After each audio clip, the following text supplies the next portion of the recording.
introduce our past pastor of St. Agnes, Monsignor Robert Berggreen, as today's presenter to lead us in our reflection on St. Thomas Aquinas, getting to know the Angelic Doctor, his life, his virtues, and his gifts to the Church. In December, Monsignor Berggreen will celebrate 59 years a priest. So many lives and souls have been significantly impacted by him and his vocation over the years. Monsignor grew up in St. Gabriel, and at the age of 17, entered St. Joseph's Seminary College, later attended Notre Dame Seminary in New Orleans. Just 2 years after ordination, Monsignor was assigned to teach at St. Joseph Cathedral Prep, Baton Rouge's high school seminary. Monsignor taught at the prep school for 13 years, serving as rector of the seminary for 7 of those years. It was during this time as a young priest that Father Berggreen assisted Monsignor Gillespie for weekend masses here at St. Agnes. Early in his priesthood, Monsignor served at St. Pius X in Baton Rouge, Ascension of Our Lord in Donaldsonville, Saints Anthony Padua and Levon Foam in Baton Rouge. Monsignor served as pastor of St. John and Brewy, Holy Family in Port Allen, here at St. Agnes for 16 years, and at St. Mary of Falls River. Today, Monsignor remains active as a confessor and spiritual advisor and celebrates Mass daily for the Mercedarian Sisters of the Blessed Sacrament. Monsignor served as Chancellor of the Diocese for 25 years, serving under 5 bishops as a teacher and rector of St. Joseph Preparatory School, director of vocations, a member of the College of Consultors, the Clergy Personnel Board, Secretary of Education on the Bishop's Senate of Priests, and the Diocesan Theology Commission. Please join me in welcoming back Monsignor Robert Berggreen.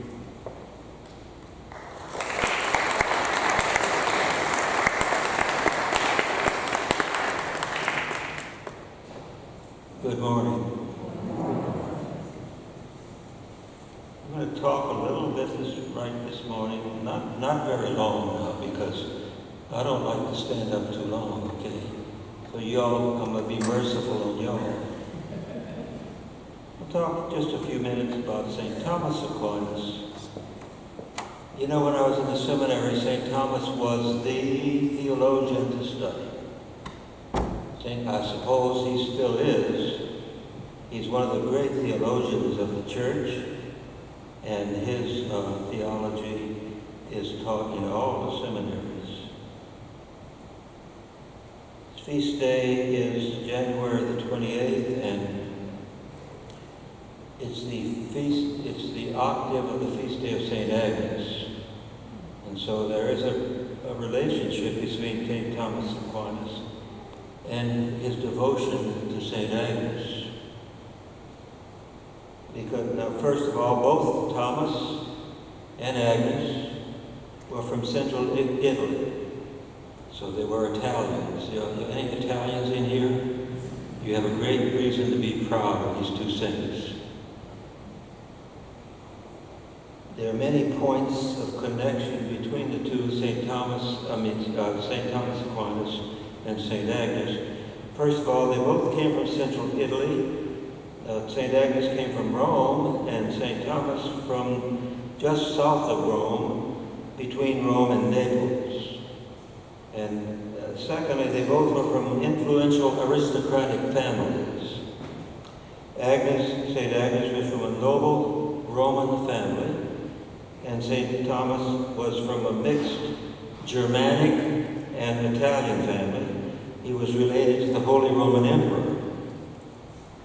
And thirdly, they are both known for their exceptional purity, both having gone through terrible ordeals to test their purity in their teenage years. And finally, and most importantly, St. Thomas had an ardent devotion to St. Agnes, even keeping her relics with him at all times. According to one of the biographers of St. Thomas healed his assistant Reginald through the intercession of St. Agnes.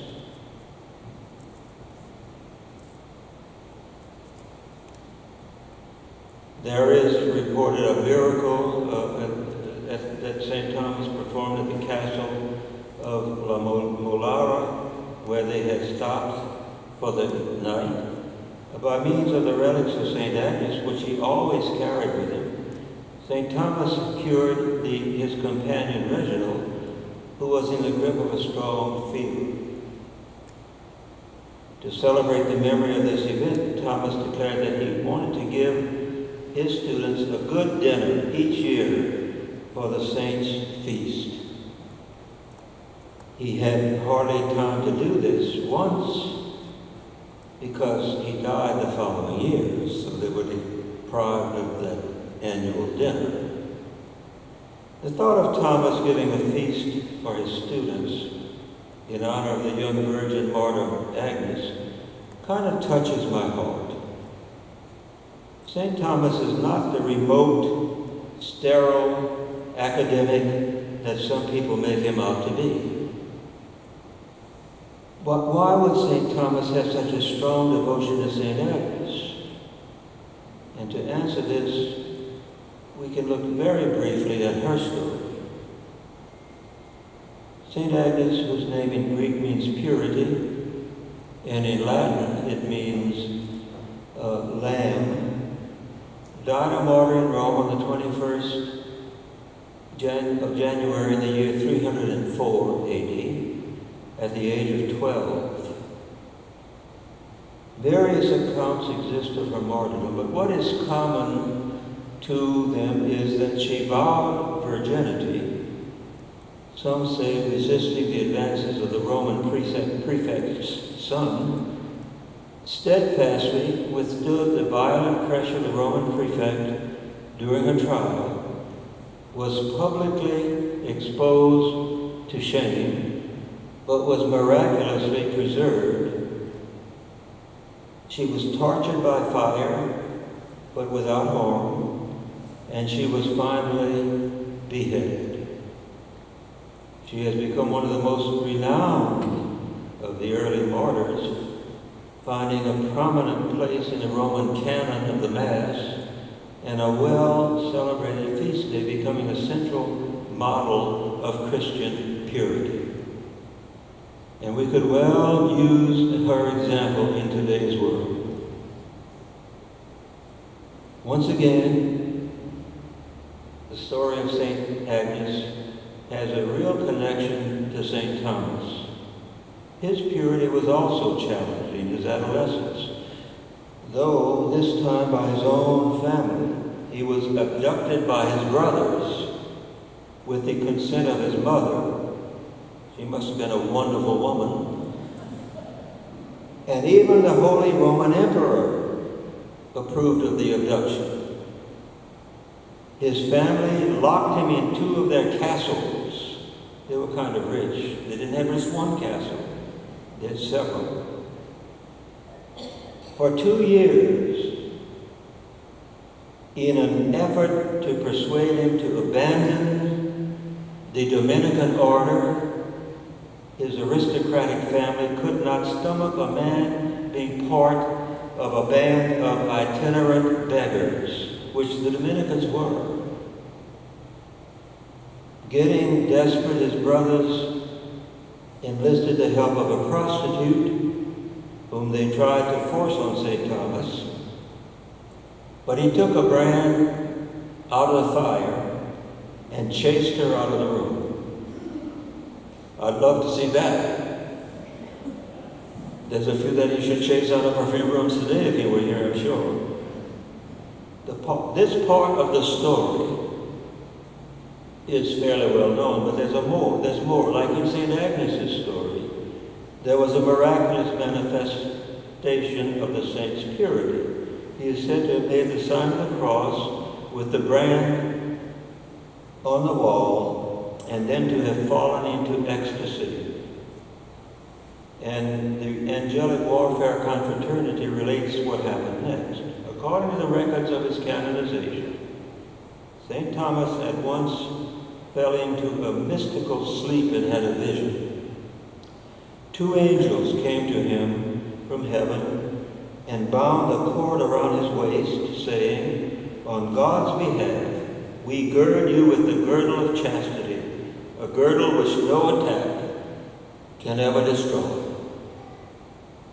In the records of his canonization, many different witnesses who knew St. Thomas at different points in his life remarked about his evidently high degree of purity and chastity, the angel's gift. And this preserved St. Thomas from sexual temptation and bestowed upon him an enduring purity that ennobled all his thoughts and actions. The angel's gifts. Pope Pius XI wrote this. He said, "If St. Thomas had not been victorious when his chastity was in peril, it is very probable that the Church would never have had her angelic doctor." St. Thomas Aquinas is known as the angelic doctor.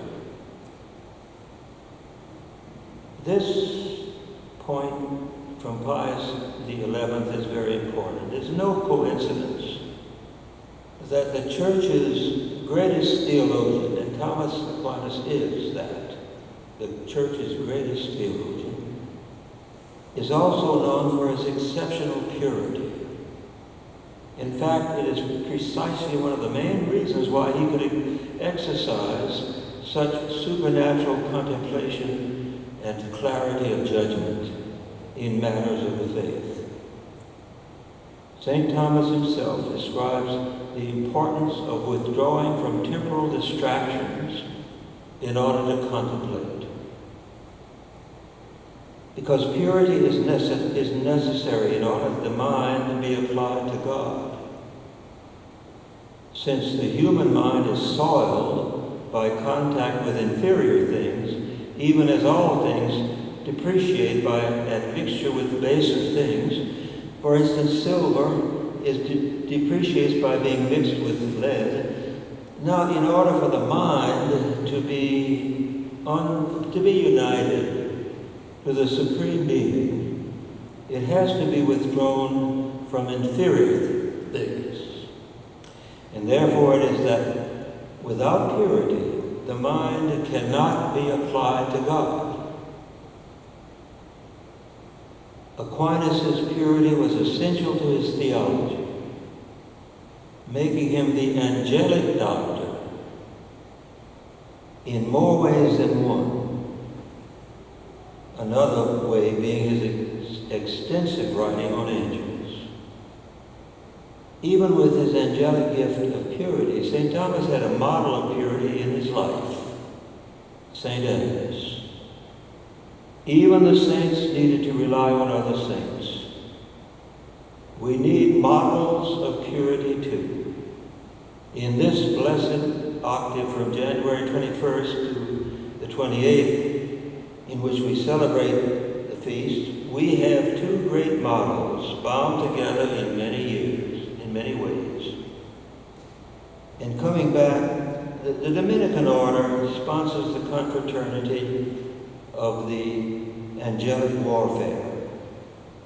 And it sponsors this confraternity for those who want to wear a belt of chastity and dedicate themselves to purity in imitation of St. Thomas Aquinas.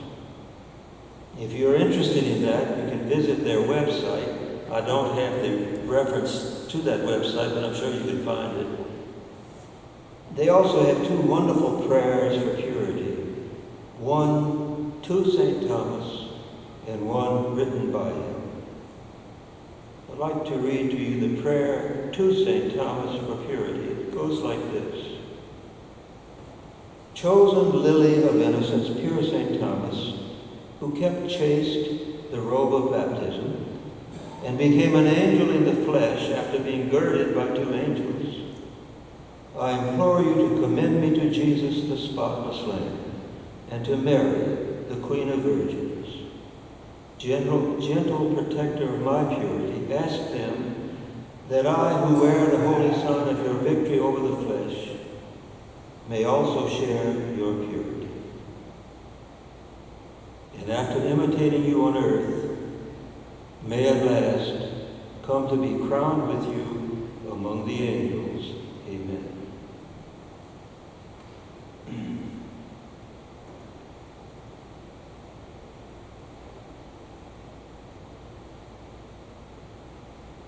There's a document written by Pope Pius XI on June the 29th in the year 1923, in which he speaks about St. Thomas, and he says, in a recent apostolic letter confirming the statutes of canon law, we declare that the guide to be followed in the higher studies by young men training for the priesthood was St. Thomas Aquinas. The approaching anniversary of the day when he was fully endowed as enrolled 600 years ago in the calendar of the saints offers us an admirable opportunity of inculcating this more and more firmly in the minds of our students. Now he's talking about the students in the seminary studying for the priesthood, and explaining to them what advantage they may most usefully derive from the teachings of so illustrious a doctor. And as I may observe here, when I was in the seminary, St. Thomas Aquinas was the theologian to study. Subsequent to my time in the seminary, he was kind of downgraded. And you know, we went through a period of time in the church when there was so much liberalism that kind of destroyed a lot of good things. And one of the things that destroyed in the seminary was the study of St. Thomas Aquinas. Now, I'm not saying that the priests who were ordained in those days are not good priests, but they have a lot of less good theology in their preparation than, let's say, I had. And I'm not saying this as a matter of pride. I am very grateful that when I went to the seminary back in the 1960s, that's a long time ago, St. Thomas was the man to study. He was the model for the priest. We studied St. Thomas Aquinas quite thoroughly when I was in the seminary, training for the priesthood. It was a combination then of his doctrine and his piety, of his intelligence, his knowledge, and his virtue of truth and charity. And you can find that in an eminent degree in St. Thomas Aquinas. It's not written without reason that he had been given the title of, given the sun for a device. One of his, I guess you might say, what's the word? His symbols is the sun, the S-U-N. God, the source of all sanctity and wisdom, would seem to have desired to show in the case of St. Thomas how each of his qualities assists the others, how the practice of the virtues disposes us to the contemplation of faith, and the profound consideration of truth gives luster and perfection to the virtues. I would like to recommend to each of us here that we take some time to take a few minutes in the day to sit quietly before the Lord. If you can do it in the presence of the Blessed Sacrament, all the better. To sit quietly and ask the Lord to give you the doctrine, the piety, the erudition, and the virtue, the truth, and the charity to be found in an eminent degree in the angelic doctor, St. Thomas Aquinas. A great model for us. I think that I'm not going to speak much longer on this and on St. Thomas, because I think all of you know him probably quite well. For the man of an upright life, whose passions are controlled by virtue, is delivered, as it were, of a heavy burden, and can much more easily raise his mind to heavenly things and penetrate more profoundly into the secrets of God, according to the maxim of St. Thomas himself. Life, he said, comes before learning, for life leads to the knowledge of truth. And if such a man as Thomas devotes himself to the investigation of the supernatural, he will find a powerful incentive to pursue a life, a perfect life, because the learning of such sublime things,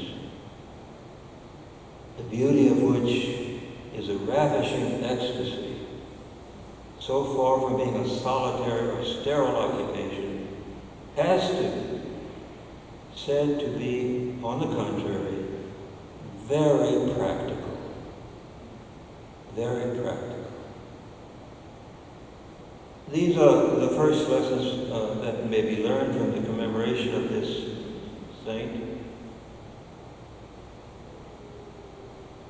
But, and I have here a document that goes into very great detail, which I'm not going to go into with you because we don't have time and I can't stand up that long, okay? But if you have an opportunity to read the life of St. Thomas Aquinas, I highly recommend it. He possessed all the moral virtues to a very high degree, and so closely bound together that, as he himself insists should be the case, they formed one, these virtues, one whole in charity, which informs the acts of all the virtues. But if we seek to discover the peculiar and the specific characteristics of St. Thomas's sanctity, there occurs, in the first place, that virtue which gives Thomas a certain likeness to the angels, and that is the virtue of chastity. He preserved it unsullied in a crisis of the most pressing danger, and was considered worthy to be surrounded by the angels with a mystic girdle. And this perfect regard for purity was accompanied at the same time by an equal aversion for fleeting possessions and a contempt for honors. It is recorded that his firmness of purpose overcame the obstinate persistence of relatives of his who strove their utmost to induce him to accept a lucrative situation in the world. And that later, when the Supreme Pontiff would have offered him a mitre, made him a bishop, his prayers were successful in securing that such a dread burden should not be laid upon him. The most distinctive feature in that combination of the two forms of wisdom, the acquired wisdom and the infused wisdom, as they are termed, which with nothing accounts so well as humility, devotion to prayer, and the true love of God. And so humility was the foundation upon which the other virtues of St. Thomas were based. And my dear friends, humility is the foundation of all of our virtues. Virtue cannot rest on pride. The proud man cannot be a virtuous man. It has to rest on humility.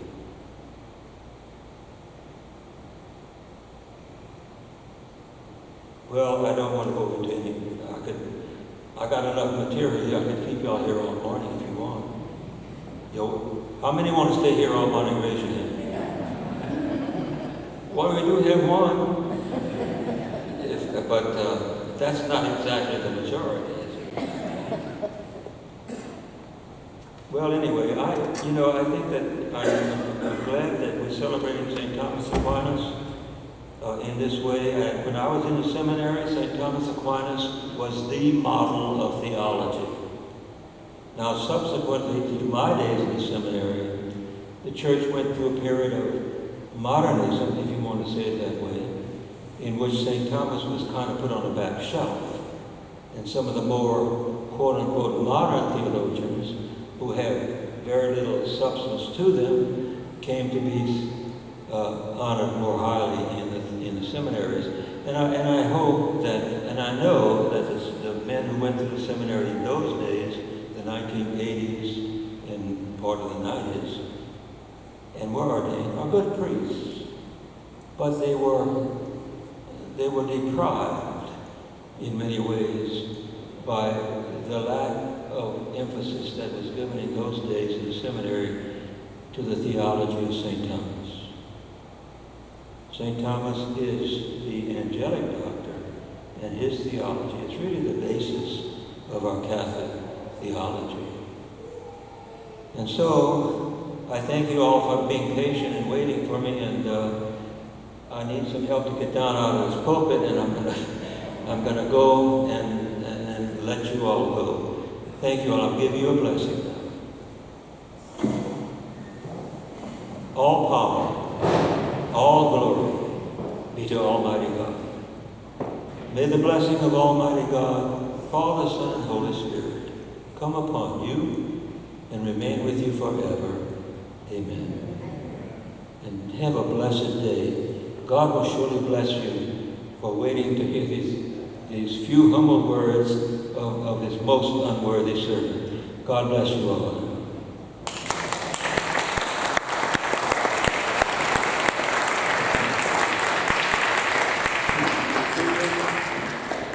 We want to thank you for being here today. Many of us remember you for when you were here for so many years, and we want to thank you for those years also. So on behalf of Father Brennan, Father George, Father Allen, and all of the staff that are here, and for all of us here, we want to thank you for your many years of service. Thank you particularly for the efforts and the grace that you have been for us here at St. Agnes and for your talk today. We thank you very much. I have a special place in my heart for the parish, this parish of St. Agnes. Before I was ever assigned here, when Monsignor Gillespie was pastor here, for 42 years. He was pastor here at St. Agnes for 42 years. I used to come on Sundays because I was assigned to the prep seminary and I had no parochial assignment. I would come here on Sundays to help him to say masses for him on Sunday, because Monsignor would not cancel any masses. Even when the parish population diminished, he kept the same number of masses every hour and a half, beginning at 6 o'clock, I think, in the morning. So it was 6, 7:30, 9, 10:30, 11, 10:30, and 12. And he was, for a good bit of that time, on here by himself. And I was at the prep school. I had no parochial assignment. I was teaching in the seminary at the time. And so on the weekends, I would come here and help to say the masses. I had a great affection for St. Agnes, for St. Agnes Parish, for the people here, and for Monsignor Gillespie. This parish was blessed for his 42 years as pastor. Thank you very much. And correct me if I'm wrong, Monsignor, but I think your story about St. Thomas praying before the crucifix, I think we have one of our last windows in the back here on the left. In the last window in the back is a picture of St. Thomas praying before the crucifix. And I think it relates to the story that you gave us today. I think I'm correct. You can correct me if I'm wrong. Usually am. No, okay. So if anybody can get a chance to go back and look at the stained glass window in the back. And it's a sort of a depiction for the story that Monsignor gave us earlier today. And God bless you all. I hope that you have a most blessed day and a most blessed summer, and that the heat doesn't get too hot for you. Thank you very much for being here.